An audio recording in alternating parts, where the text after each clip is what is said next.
Today I'll be cooking food in a tandoor.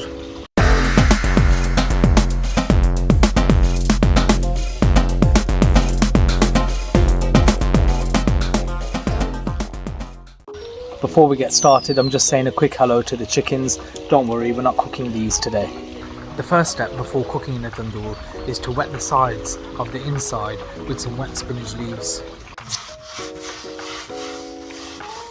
Apparently this is the way it's done in Pakistan, so there must be some method behind the madness.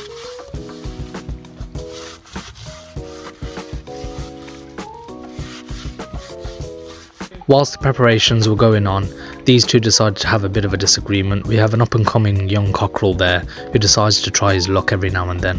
Thankfully this didn't get too serious, and I just stood by and watched just to make sure that things didn't get too out of hand. It looks like this time the hen showed him who was boss, and I don't think he'll be trying it again for the rest of the day. Maybe one day he'll move up the pecking order.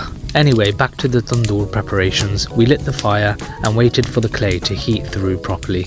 We're still getting used to cooking on this, as it's only the third or fourth time that we've used it.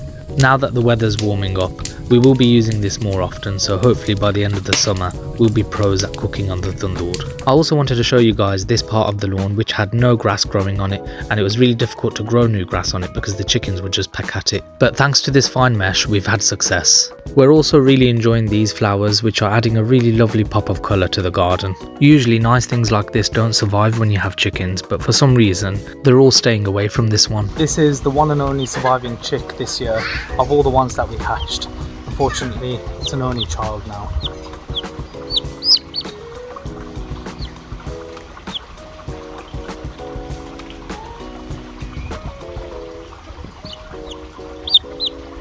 Once we marinated the chicken, it was time to organise the skewers. When the chickens were confident enough that they weren't on the menu, they decided to come over to see what we were getting up to.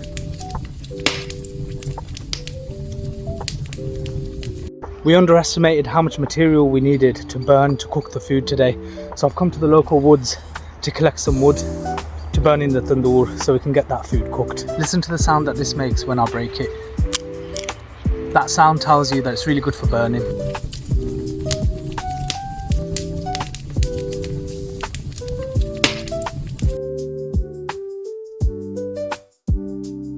Whilst everyone else was taking care of the cooking side of things, my son was busy bug hunting.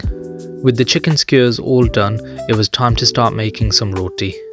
I think one of the nice things about cooking outdoors, especially with a tandoor like this, is that it brings everyone together and it ends up being a nice little family activity.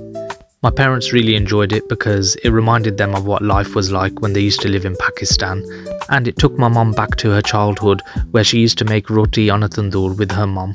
Let me know in the comments if you've ever cooked using a tandoor, and if you've got any tips or tricks that you could pass on to us.